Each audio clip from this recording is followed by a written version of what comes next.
session is still started, or is still in session. Legislature is, and still humming along. Everything is back door, type negotiation.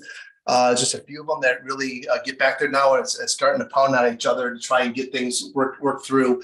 What they're all doing and where things are until they actually come out in the open, we're not going to know, unfortunately. But there are a couple of things that have passed. I just want to bring that to your attention. One is the HF 2950, otherwise known as the pension bill. That's with PARA. And so that one does have the MAT language in it.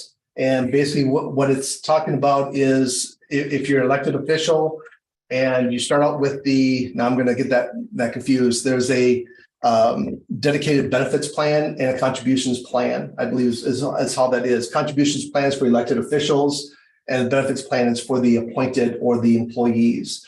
And so if you are an elected official, you start with the contributions plan, you resign from your elected position, and then you become an appointed, you can stay in the contributions plan. So you don't have two para plans out there. So that one's looking good. It did just pass the Senate. It's now on its way to the governor. And so it already passed the House. And so that one, from what we've been told, the governor is going to sign it. So that should be good to go. That's more as an easier lift. This was a surprise for us. Transportation Omnibus Policy Bill that contained our MAT sound barrier language. Because right now, in current state law, only incorporated entities, cities, counties, can ask or apply for a sound barrier. It's a matching deal. You have to put money into it. It's not just a freebie. But this occurred with Avon Township. It was brought to our attention through Avon Township and the city of Avon. And so now it has passed the Senate. It's now awaiting approval by the House and before going to the governor's office and for his signature. And everything's looking really good with that right now. So if like for Avon Township, it's only going to affect very few townships. And but if you're in that type of situation, this could definitely be good news for you. PILT is looking good. Now, PILT is essentially where we're trying to keep the valuation of the land when it goes from private to public at that private level as a base. So basically establish a floor, and then there'll be reevaluations, I believe, every 5 or 6 years. And the preceding valuation or the current evaluation can never go below the preceding valuation of that land. And so this is a multi-step process in order to get PILT payments to increase. And this is just step one. I think there's a little bit of a boost in money on certain situations, but not much. And so like I said, stay tuned. It's at least this part's looking good for us. Transportation funding still being negotiated. We have absolutely zero idea as to where it's going. And I'm hoping that zero is not the optimum word here, where that's what townships get, because we're too used to that word when it comes to state funding for us. But there has been a lot of promising conversations before they went into negotiations behind the scenes that there was going to be monies for us. And I'm just praying that it's going to be ongoing, dedicated. And remember, we're looking for $40 million and going forward in a dedicated ongoing funding. But what we'll get, absolutely zero idea. And I should stop saying zero. I don't want to jinx myself. But that's about it with that. The hope of adjourning by May 18th, that's dimming fast. And but I think the May, I can't remember what the other date was. It must be next week sometime. But anyways, so we are coming down to the wire. So if you know any legislators, especially ones that are the top dogs, Hornstein, Dibble, especially in transportation, on the transportation committee, please give them a call and do what you can for us. We appreciate it. Other than that, we have town law review coming up June 14th. Just want to remind you about that. District meetings coming up in August. Nothing really else on the agenda that I have. Are there any questions for me before I pass it off to Graham and his presentation? Nothing, seeing nothing. All right, great. Graham, I'm going to pass it off to you. Thank you. All right, thanks, Jeff. All right, folks. Just a moment here. Let's get my screen shared. All righty. Today I thought I'd speak a little bit about optional forms of government. So we're going to do essentially just a short introduction, kind of what these things are, how we get them, how we get rid of them if we decide we don't want them. Of course, by default, our town board consists of 3 supervisors, 1 clerk, and 1 treasurer, all of whom are elected. Now, as we all know, townships are the most small d democratic form of government, the most voter form of government. And one way the legislature has implemented this principle into law is by creating a set of optional plans by which we can monkey with this default structure. So each one of these things has by law a name. It's got a letter, option A through D. And these are the options. So option A allows for the election of a 5 supervisor board. Option B allows you to appoint either a clerk, treasurer, or potentially both. Option C allows you to appoint a town administrator. And option D allows you to combine the office of clerk and treasurer. Now you can combine these things. You don't have to pick one. You can adopt multiple ones at the same time, potentially, if you're interested in that. These things begin either through town board action or through the electors. So the simple way, if this is something that your board is supportive of, is a board motion. It doesn't have to be an ordinance, doesn't have to be a resolution, can be a resolution if you want it to be. But we recommend this formulation if this is something you're potentially interested in. I move to submit the question of whether to adopt option X to the electors, which would change the government of the town to allow whichever one it is that you happen to be interested in. Of course, small d democratic government, voter-focused government is very important to us, and the electors get to play too. The other way that these things can be started, or this process can be started, is by petition.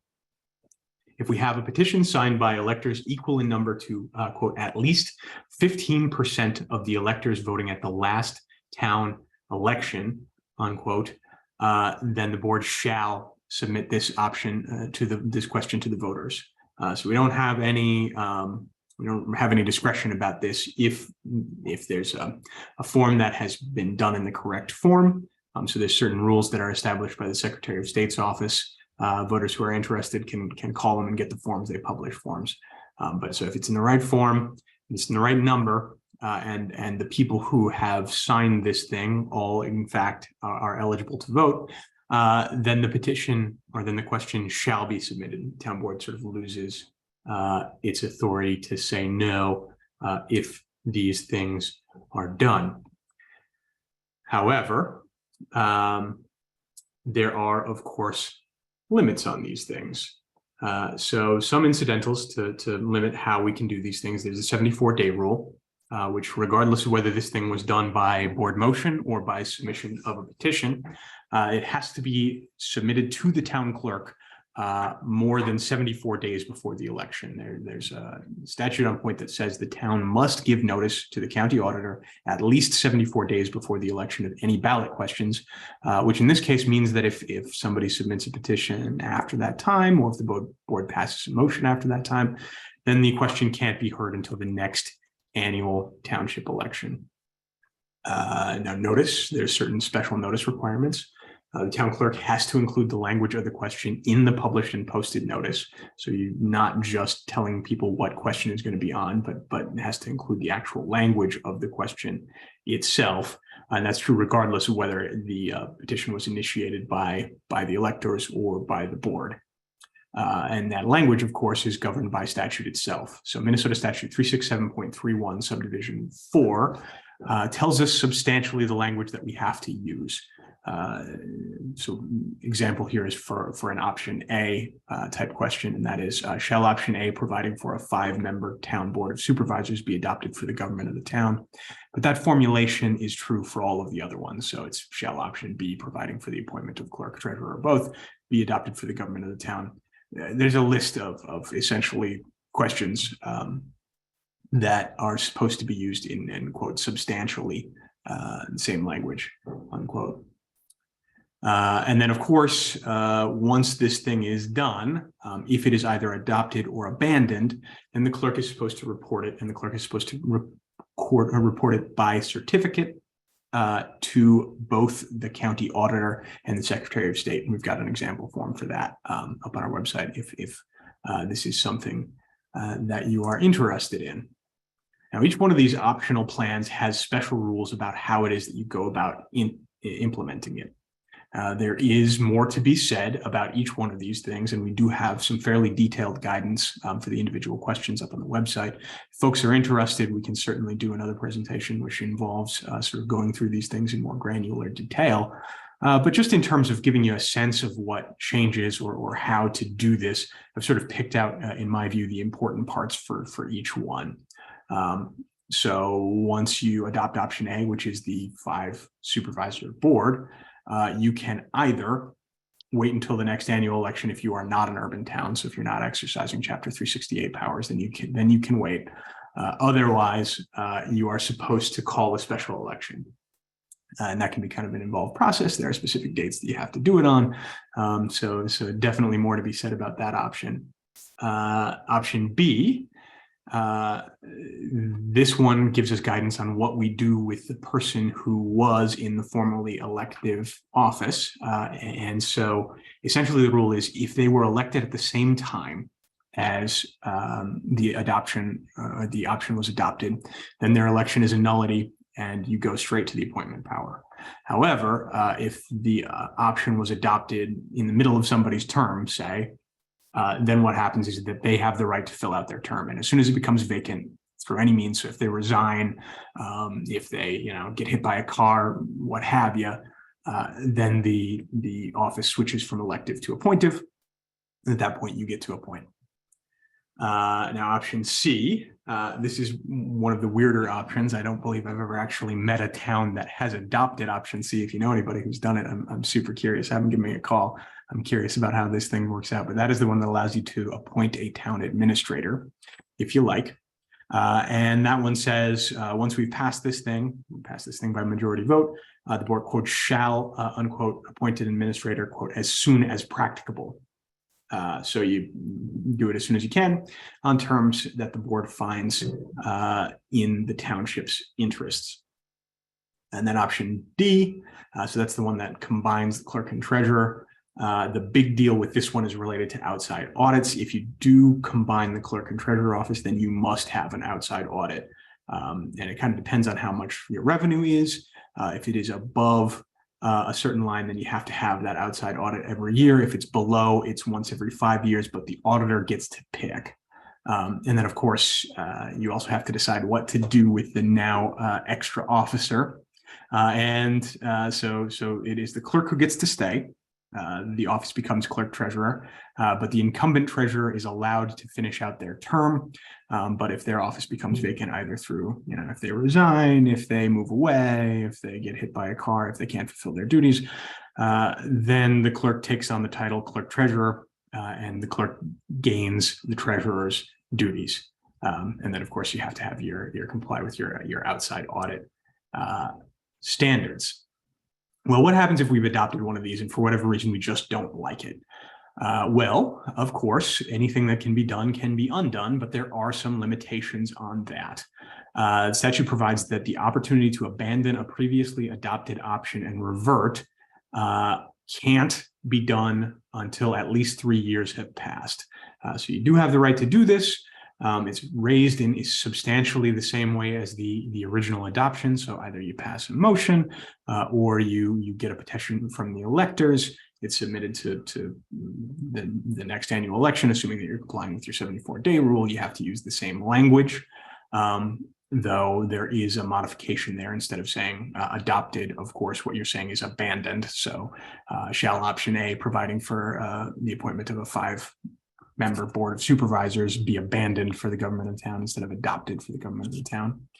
But other than that, the process is basically the same. So we've got our time limitation and we've got our reporting and stuff of that nature.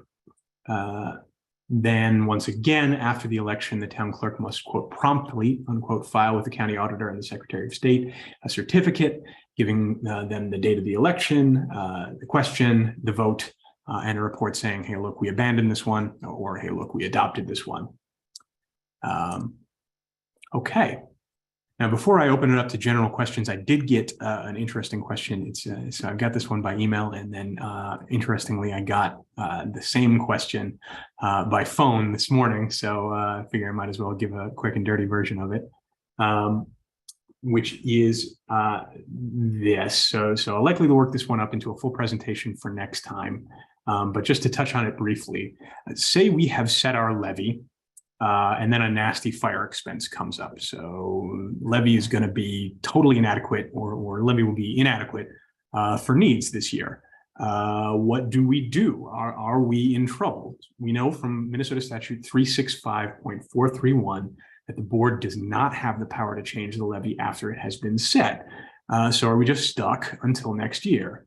We are not. The legislature has created a process by which we can handle this. Special town meetings is the process. And this is language that comes from Minnesota Statute 365.52. A special town meeting may be held to conduct any lawful business, to call one, the supervisors and the clerk, any two of them together with at least 12 other landowners, or a petition of 20% of the electors of the town. They get together and call one of these things. The way they do it is they file a statement in the town clerk's office, tell why the meeting is called, the particular business to be transacted, and that the interests of the town require the meeting. So this is usually called by the board. It's not particularly unusual to do it in a case like this where there's a big unexpected expense. And usually the big action item for these things is to reconsider the annual levy because of an unexpected need for more funding. Strictly speaking, though, of course, they can be called for, quote, any lawful purpose.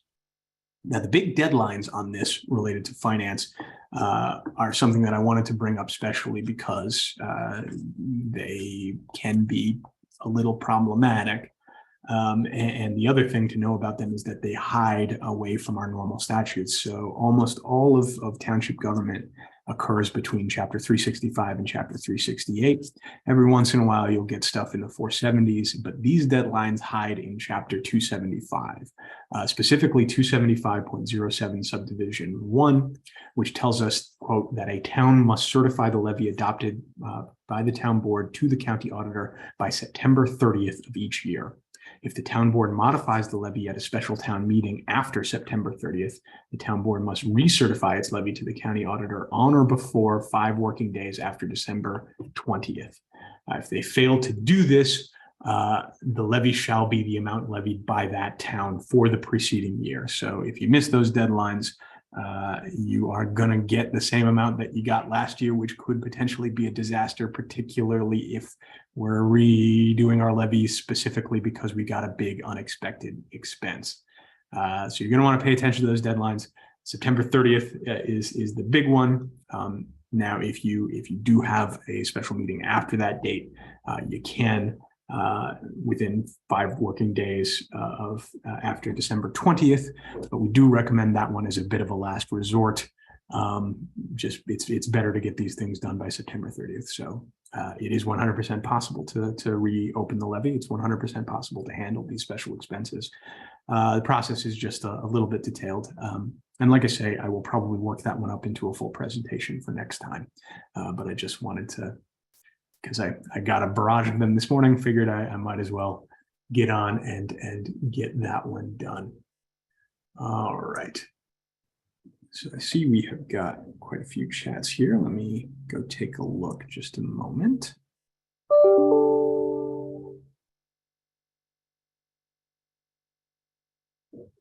Does the town election include the state election or only the township election that we hold in March? So is this with respect to option A?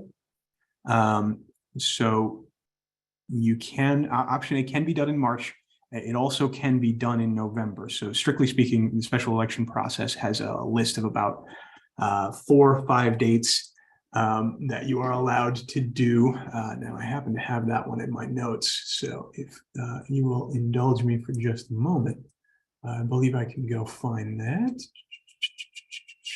So it's second Tuesday in February, second Tuesday in April, second Tuesday in May, second Tuesday in August, or general election day, or the township day. So those are when you can have the 5 supervisors election. Will you be posting this presentation to the MAP website? Absolutely, yes. It will be reworked and done in a little bit more detail, and it'll probably go up on MATU. Is there any way to make that larger? Okay, got that. Okay. Well, does anybody else have any other questions here?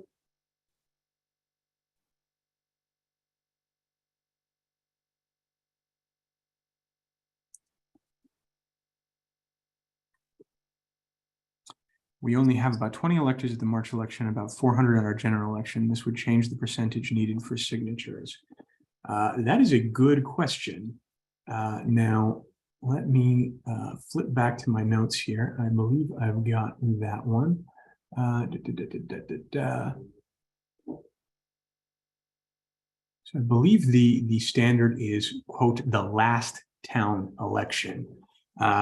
So let's see if we can, hang on, I'm going to pull the original, the underlying statute here, see if that'll give us a little bit more clarity. Now I believe we are 367.33 is probably our situation here. Yeah, and as you're looking for that, I'll answer Nancy's question. Is there an update on the ARPA deadlines for determining the use of the dollars? No, the final rule came out in January of last year, where essentially you can use the funds for pretty much anything you want. You just cannot lower your levy. You can't use it for debt service. Nicole, am I missing one? I think that was, those are the main two. And pretty much anything else that you guys do as townships can go. So especially your roads, you can use your ARPA money for roads. Again, like always, I'm encouraging everybody, since you're on this call, I assume you have computers, but if your township and your clerk and treasurer do not have computers or updated ones, please use your ARPA funds to make sure that your treasurer and clerk have substantial computers with Windows based so that they can properly do their work. Okay, so the standard here is this: at least 15% of the electors voting at the last previous town election. The legislature has made that nice and clear as mud. I would take the view that that's March, not November, but yeah, that is the actual language right there that you would have to comply with. So. And we know you have retirement question mark. Was that based on Graham's presentation or?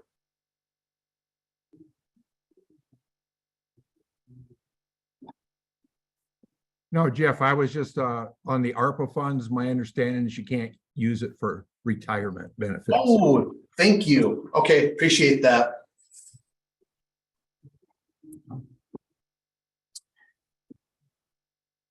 Any other questions? Yeah, Diane, clear as mud as usual. Yeah, exactly. Typical state statutes, right? Yeah. All right, well, everyone, I guess that's all that we have. You're gonna have a little bit more time for yourself today. So thank you very much for hanging out with us. We appreciate that, and we'll see you back in 2 weeks. Take care, everyone. Thanks for your time and attention, guys. Have a good day.